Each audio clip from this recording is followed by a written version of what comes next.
Power Broker bakal jadi awal mula Super Soldier di series The Falcon and the Winter Soldier. Hey Skrulls, welcome to Breakdown Channel Universe, dan di video kita kali ini kita bakal nge-breakdown series The Falcon and the Winter Soldier episode 1. So nggak usah lama-lama lagi, bareng gue Rian, mari kita bahas topik kita kali ini.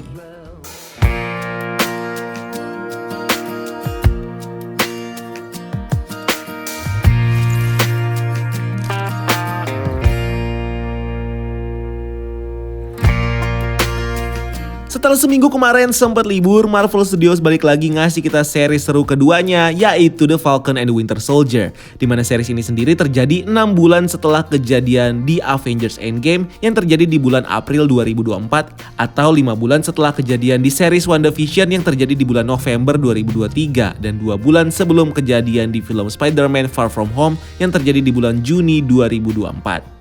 Nah, di episode pertama ini kita kemudian ditunjukkan dengan Sam Wilson alias Falcon yang sekarang bekerja secara kontrak dengan pemerintah, dan dia sedang berusaha untuk mempertahankan warisan keluarganya, termasuk rumah dan juga kapal yang ada di kampung halamannya di Louisiana.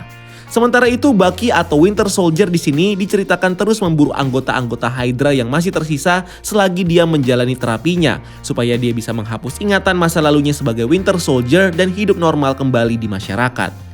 Nah, di awal episode ini kita sendiri bisa mendengar sekilas perkataan dari Steve Rogers saat dia menyerahkan shield-nya kepada Sam Wilson di film Avengers Endgame. Like it's someone else's. It isn't. Like it's someone else's. It isn't. Dimana di scene ini sendiri berlanjut dengan Sam yang kemudian menyerahkan shield Captain America kepada pemerintah yang akhirnya disimpan di Museum Smithsonian. Namun akhirnya ini sendiri membuat Sam kecewa dengan keputusannya, apalagi setelah melihat Captain America yang baru yang ditunjuk oleh pemerintah, yaitu John Walker. Karena dengan Steve Rogers yang sudah mewarisi shield-nya kepada Sam di Avengers Endgame, ini tentunya sudah cukup membuat Sam Wilson menjadi sosok Captain America yang baru menggantikan Steve Rogers. Cuman saja Sam merasa dia masih belum pantas. Selanjutnya, kalau kita memperhatikan narasi final mission yang dibuat oleh pemerintah di Captain America Exhibit, kita di sini bisa mengetahui kalau pemerintah sendiri sampai saat ini tidak mengetahui tentang perjalanan time heist yang dilakukan oleh Avengers dan juga keberadaan dari Steve Rogers yang sudah jadi tua dan menyerahkan shield-nya kepada Sam Wilson. Karena dalam narasi ini kita sendiri cuma bisa melihat bagaimana pemerintah cuma menceritakan kalau Avengers punya rencana untuk mencegah kerusakan yang disebabkan oleh Thanos dan akhirnya berhasil menyelamatkan dunia. Dimana setelah kejadian itu, Cap di sini diceritakan menyerahkan shield-nya setelah kejadian Captain America dan tidak menyebut Cap yang menyerahkan shield-nya ini kepada Sam. So, karena ketidaktahuan pemerintah soal apa yang terjadi di film Avengers Endgame, hal ini tentunya kemudian menjadi salah satu penyebab kenapa pemerintah akhirnya menunjuk kandidat lain selain Sam untuk menjadi Captain America yang baru. Selain itu, kalau kita memperhatikan detail dari shield Cap yang diserahkan Sam kepada pemerintah, kita tentunya bisa melihat penampilan baru dari shield ini yang tentunya beda dengan shield original dari Captain America yang kita lihat dihancurkan oleh Thanos di film Avengers Endgame. Dan ini tentunya berhubungan dengan kejadian di Avengers Endgame yang dijelaskan oleh Russo Brothers kalau Captain America mungkin saja sudah mengunjungi realitas alternatif dan kemudian kembali ke timeline utama untuk menyerahkan shield-nya kepada Sam Wilson. Selain itu, sepertinya shield ini sendiri tidak hanya memiliki tampilan yang berbeda dari versi originalnya, tapi juga mungkin memiliki bahan penyusun yang berbeda dengan versi originalnya yang terbuat dari vibranium, dimana bisa saja shield dari realitas alternatif ini tersusun dari bahan proto-adamantium yang kalau di komiknya merupakan bahan penyusun asli dari shield milik Captain America. Nah, di scene selanjutnya saat Falcon menjalankan misinya dengan pemerintah, kita sendiri bisa melihat Sam bertarung dengan karakter lama yang sempat dimunculkan di film Captain America The Winter Soldier, yaitu George Bartok. Dimana di film itu kita sendiri bisa melihat George Bartok yang ditangkap oleh Agent S.H.I.E.L.D. dan diinterogasi tentang aksinya di kapal Lemurian Star. Dan dari sini kita tentunya bertanya-tanya bagaimana Bartok bisa lolos dari S.H.I.E.L.D. dan kemudian muncul lagi di series ini sebagai pemimpin dari kelompok kriminal LAF. Mungkinkah Bartok dilepaskan oleh Nick Fury yang memang sejak awal sudah membayar Bartok untuk menghijack Lemurian Star? Atau jangan-jangan Bartok sendiri bisa dilepas karena dia memanfaatkan fenomena Snap untuk bisa kabur dari fasilitas S.H.I.E.L.D.? Berikutnya dalam menjalankan misinya untuk menyelamatkan Kapten Vasan yang diculik oleh Bartok, Falcon sendiri dibantu oleh seorang perwira intelijen bernama Joaquin Torres. Dimana kalau merefer ke komiknya, nama Joaquin Torres sendiri merupakan seorang superhero yang dulunya merupakan objek eksperimen dari seorang ilmuwan bernama Karl Malus yang merupakan salah satu ilmuwan di Power Broker Incorporation. Yang kemudian menggunakan DNA dari burung milik Sam Wilson yaitu Redwing untuk mengubah Joaquin menjadi manusia hybrid burung. Dimana selanjutnya Joaquin Torres sendiri kemudian menjadi sosok Falcon yang baru setelah Sam Wilson menjadi Kapten Amerika. Dan story ini bisa saja diadaptasi jika di series ini kita diperlihatkan dengan Sam Wilson yang akan menjadi Kapten Amerika yang baru menggantikan Steve Rogers, di mana Joaquin Torres sendiri nantinya bakal mewarisi kostum Exo 7 dari Sam dan menjadi Falcon yang baru. Selanjutnya di scene lainnya kita juga bisa melihat kostum Exo 7 milik Falcon yang di sini sudah mengalami upgrade, terutama drone Redwing milik Falcon yang di sini memiliki kekuatan baru yaitu mampu menembakkan misil dengan ledakan besar, laser dan juga bisa diperintah oleh Sam melalui medium suara. Selanjutnya di scene lain kita kemudian diperlihatkan dengan Joaquin yang di sini mencari tanda IR atau Augmented Reality dari kelompok teroris Flag Smasher yang di sini sepertinya sudah menyebarkan pesan gerakan mereka ke seluruh dunia lewat AR dan juga message board. Nah, Flag Smasher sendiri di sini dijelaskan oleh Joaquin sebagai kelompok yang menganggap kalau dunia lebih baik sebelum Blip. Karena setelah Blip, dunia seperti tidak adil.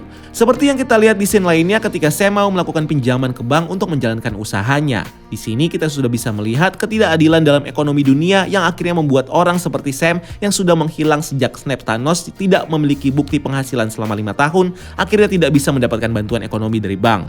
Karena kejadian Blip sendiri membuat banyak orang kini tidak punya penghasilan lagi dan banyak melakukan pinjaman ke bank, di mana inilah yang kemudian membuat bank mengeluarkan kebijakan baru untuk membatasi orang yang melakukan pinjaman ke bank dengan memperhitungkan pendapatan yang dimiliki seseorang dalam 5 tahun terakhir. Berikutnya Joaquin sendiri kemudian menjelaskan tentang kelompok Flag Smasher yang inti gerakannya adalah untuk membuat dunia bersatu tanpa batas. Dimana ini tentunya sama dengan ideologi yang dipegang oleh Flag Smasher dan juga kelompok Ultimatum di komik yang diceritakan memang punya tujuan untuk menghapus negara-negara dan menyatukannya menjadi satu. Nah, kelompok Flag Smasher sendiri di scene selanjutnya terlihat sedang melakukan aksi kriminal mereka dengan merampok sebuah bank. Di mana di sini kelompok Flag Smasher sendiri menggunakan orang-orang yang mereka rekrut dari internet sebagai decoy untuk mengalihkan perhatian polisi dan juga keamanan di sana. Dan di scene ini sendiri kita bisa melihat salah satu anggota inti dari kelompok Flag Smasher yaitu Dovich yang diperankan oleh aktor Desmond Chiam. Di mana di sini Dovich sendiri terlihat memiliki kekuatan super seperti bisa jatuh dari atas gedung tanpa cedera dan memukul orang sampai jauh. Lalu dari mana Dovich mendapatkan kekuatannya ini? Kemungkinan besar dari serum super soldier yang sepertinya dibuat oleh seorang ilmuwan atau organisasi yang bernama Power Broker yang di episode ini sempat ditis di salah satu gambar di ending film yang menunjukkan kita dengan sebuah serum biru yang mirip dengan serum super soldier Erskine untuk Kapten Amerika dan juga tulisan Power Broker Watching yang merupakan tanda kalau Power Broker bakal menjadi dalang di balik terciptanya serum super soldier ini. Dimana kalau di komiknya Power Broker sendiri adalah nama dari perusahaan yang dibuat oleh Curtis Jackson yang berfokus untuk melakukan eksperimen dengan tujuan menciptakan superhuman. Selain itu, kenapa alasan serum ini punya tampilan yang mirip dengan serum Super Soldier Erskine adalah karena serum Super Soldier ini merupakan replika yang dibuat oleh Power Broker dengan mencontoh serum Super Soldier mirip Erskine. Dimana ini sendiri sudah pernah terjadi di MCU ketika Howard Stark berhasil mereplika serum Super Soldier mirip Erskine yang kemudian diambil oleh Hydra dan dipakai untuk program Winter Soldier milik mereka. Lalu kalau benar, inilah yang kemudian menjadi penjelas kenapa di scene ini Dovich memiliki kekuatan yang sekilas mirip dengan Kapten Amerika dari segi super strength dan juga super durability, yang kemungkinan besar disebabkan karena Dovich sudah menyuntikkan serum super soldier hasil replika ini ke dalam tubuhnya. Berikutnya selain Dovich, karakter lainnya yang juga dimunculkan dalam kelompok Flag Smasher ini adalah karakter Karli Morgenthau yang di sini diperankan oleh Erin Kellyman. Di mana karakter Karli Morgenthau ini sepertinya adalah karakter gender swap dari Karl Morgenthau yang merupakan alter ego dari villain Flag Smasher. Selain itu di scene lainnya kita juga bisa mendengar Joaquin yang menyinggung soal teori konspirasi Kapten Amerika yang sekarang berada di markas rahasia yang ada di bulan. Dimana kalau di universe komik, bulan adalah salah satu tempat yang digunakan oleh para Inhumans sebagai basis kerajaan mereka dan juga merupakan tempat tinggal dari Uatu the Watcher. Atau mungkin saja konspirasi ini sendiri malah merefer pada base dari Nick Fury dan juga para Skrull di luar angkasa yang sepertinya terletak di bulan dan kemungkinan besar bakal menjadi base dari Sword yang kita lihat di series WandaVision. Selanjutnya kalau kita melihat detail dari scene lainnya yang menunjukkan Joaquin yang di stop oleh Falcon saat dia mulai berasumsi untuk mereveal karakter Dovich yang menghajarnya, ini tentunya membuat kita bertanya-tanya tentang siapakah sosok yang dimaksud oleh Joaquin di sini. Dimana kalau kita menganalisa reaksi dari Sam saat Joaquin mulai berasumsi tentang Dovich, sosok yang dimaksud mungkin saja berkaitan erat dengan Bucky atau dalam hal ini adalah Winter Soldier program yang ada di film Captain America Civil War yang berusaha dihentikan oleh tim Cap. Dan ini tentunya sangat nyambung dengan kekuatan super milik Dovich yang ditunjukkan dalam aksinya, dimana bukan tidak mungkin kalau ini sepertinya adalah petunjuk bahwa Dovich sendiri bisa mendapatkan kekuatannya dari serum super soldier yang berasal dari program Winter Soldier. Berikutnya di scene lainnya kita bisa melihat Easter eggs lain yang merefer pada backstory dari karakter Sam Wilson yang dalam hal ini adalah nama kedua orang tuanya yaitu Paul dan juga Darlene yang tertulis di kapal keluarga Wilson yang sedang diurus oleh saudarinya Sarah Wilson. Nah, kalau di komiknya, ayah dari Sam Wilson yaitu Paul Wilson di sini diceritakan sebagai seorang menteri yang kemudian terbunuh saat berusaha menghentikan dua geng rival yang saling bertarung. Dan setahun setelahnya, ibunya Darlene kemudian mati karena dibunuh oleh perampok saat dia melindungi Sam. Dan story ini bisa jadi diadaptasi oleh Marvel Studios di series ini untuk menampilkan backstory dari karakter Sam yang bisa menjelaskan kenapa dia akhirnya pergi dari rumah dan bergabung dengan Angkatan Udara. Berikutnya beralih dari Sam, kita kemudian ditunjukkan dengan karakter utama kedua dari series ini yaitu Bucky Barnes alias Winter Soldier. Yang di series ini terlihat fokus untuk memburu para penjahat dan juga anggota Hydra yang ada di dalam daftar penebus milik Bucky di dalam bukunya. Di mana salah satu orang yang berhasil dia buru adalah Senator Ed Wood, salah satu anggota Hydra yang berhasil naik menjabat senator setelah dia dibantu oleh Bucky yang dulu menjadi Winter Soldier. Di mana kemungkinan besar Bucky sendiri membantu Ed Wood untuk menjadi senator di Amerika dengan mengalahkan para pesaingnya. Dan kalau kita melihat salah satu tulisan yang ada di ending film ini, kita sendiri bisa mengetahui kalau Senator Ed Wood sendiri berkaitan dengan rencana Kongres Amerika untuk membuat pasukan penjaga perbatasan, di mana pasukan ini mungkin saja berkaitan dengan eksperimen Super Soldier yang sepertinya sedang dikerjakan oleh pemerintah Amerika. Selain itu, kalau kita melihat list yang ada di dalam buku penebusan milik Bucky, kita kemudian bisa menemukan beberapa nama yang ada di komik Marvel dan juga di MCU. Seperti Andrei Rostov alias Red Barbarian yang kalau di komik diceritakan sebagai salah satu jenderal Uni Soviet dan penjual senjata yang menjadi sipir dari Winter Soldier saat dia dipenjara di Gulag dan akhirnya dibunuh oleh Winter Soldier di Kepulauan Bahamas. Lalu ada Edge Henriksen yang merefer pada karakter komik Carl Henriksen yang merupakan tentara simbiot pertama sebelum Flash Thompson. Berikutnya ada Kaminsky yang merefer pada salah satu tentara Hydra bernama Kaminsky yang melayani John Garrett di series Agents of S.H.I.E.L.D. Lalu ada Kustanov yang merefer pada Dr. Kustanov, pembuat robot luar angkasa Udarnik untuk program luar angkasa Uni Soviet. Dan ada Helmut Zemo, salah satu musuh Avengers di Captain America Civil War. Selain itu, di page lain dalam buku penebusannya, kita juga bisa melihat nama lain yang adalah Yori Nakajima, sahabat dari Bucky dan juga ayah dari RJ Nakajima, yang dulu dia bunuh saat masih menjadi Winter Soldier. Di mana page ini mungkin saja adalah reminder bagi Bucky pada orang-orang yang berkaitan dengan korban yang dibunuh oleh Bucky saat dia masih menjadi pembunuh Winter Soldier. Selain itu, di ending series ini kita juga bisa melihat beberapa Easter eggs yang berkaitan dengan karakter Bucky sebagai Winter Soldier seperti tulisan Mission Report Hydra dan tanggal 16 Desember 1991 yang tentunya merefer pada salah satu misi dari Winter Soldier yang ditugaskan oleh Hydra untuk membunuh Howard Stark. Selanjutnya di scene lainnya kita juga bisa melihat sebagian keyword dari buku Winter Soldier Program yang digunakan sebagai instruksi untuk mengendalikan Bucky sebagai Winter Soldier, di mana sebelumnya buku ini sendiri sempat dipakai oleh Jenderal Vasily Karpov dan juga Helmut Zemo untuk mengendalikan Winter Soldier. Di mana kehadiran Easter eggs ini mungkin saja merupakan petunjuk kalau di episode selanjutnya Bucky bisa saja dikendalikan lagi dengan buku Winter Soldier Program yang ternyata masih memiliki pengaruh yang kuat dalam otak Bucky. Selanjutnya selain Bucky di sini kita juga ditunjukkan dengan Easter eggs dari karakter yang bakal muncul selanjutnya di series ini, seperti tulisan Agent 13 yang merefer pada karakter Agent 13 atau Sharon Carter yang terakhir kita lihat di film Captain America Civil War dan bakal kembali muncul di series ini. Lalu ada gambar topeng ungu yang merefer pada topeng ungu milik Helmut Zemo yang juga akan dimunculkan di film ini. Dan kalau kita memperhatikan salah satu tulisan dalam scene ending tentang condition of release, ini mungkin saja merupakan persyaratan dari pemerintah Amerika untuk membebaskan Helmut Zemo dari penjara dan membuatnya bekerja dengan pemerintah Amerika. Atau bisa jadi condition of release ini malah merupakan syarat bagi Bucky Barnes supaya dia bisa menjadi warga sipil biasa dan dimaafkan atas kesalahannya dulu selama menjadi pembunuh Winter Soldier. Selanjutnya kita bisa melihat tulisan A Masked Man Causing Chaos in Praha yang mungkin merefer pada karakter Helmut Zemo atau kelompok Flag Smasher yang sepertinya bakal memicu kerusuhan di Praha dengan meledakkan bom di sana atau aksi kriminal mereka lainnya. Berikutnya di scene lainnya kita sendiri kemudian ditunjukkan dengan beberapa easter eggs yang merefer pada kota Madripoor yang akan jadi salah satu set dari film ini. Dimana di scene ini kita bisa melihat postcard yang menunjukkan kota Madripoor yang sebelumnya pernah terlihat di trailer sebelumnya.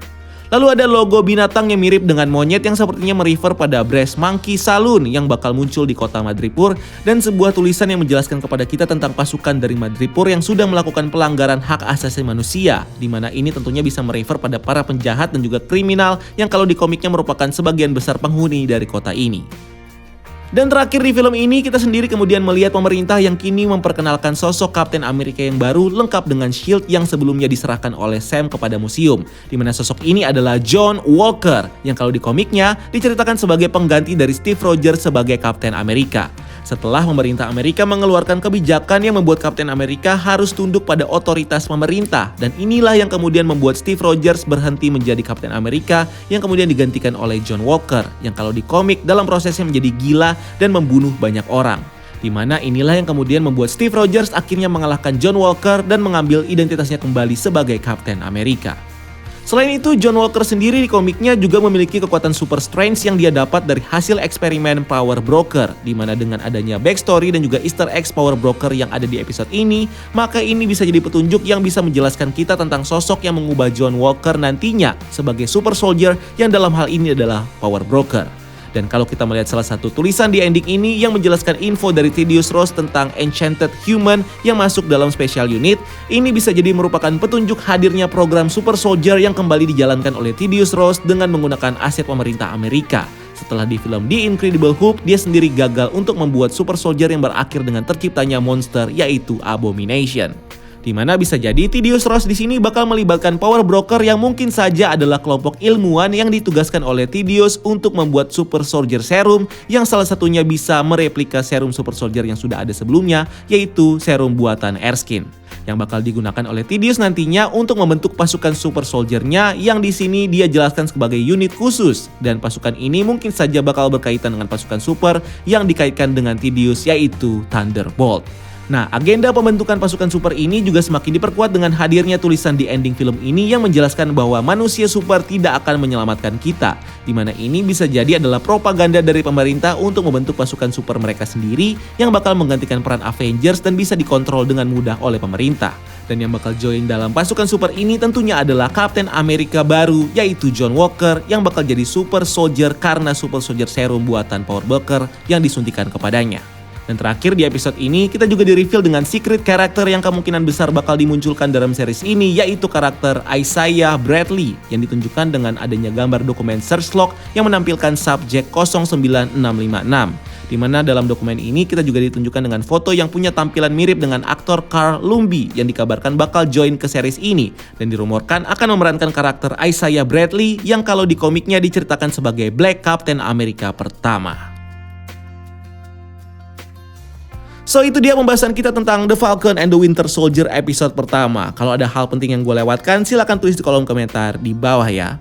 So jangan lupa untuk subscribe channel ini untuk konten-konten menarik lainnya dan juga follow akun sosial media kita lainnya untuk hal-hal yang tidak kalah seru. Dan sampai ketemu di video selanjutnya.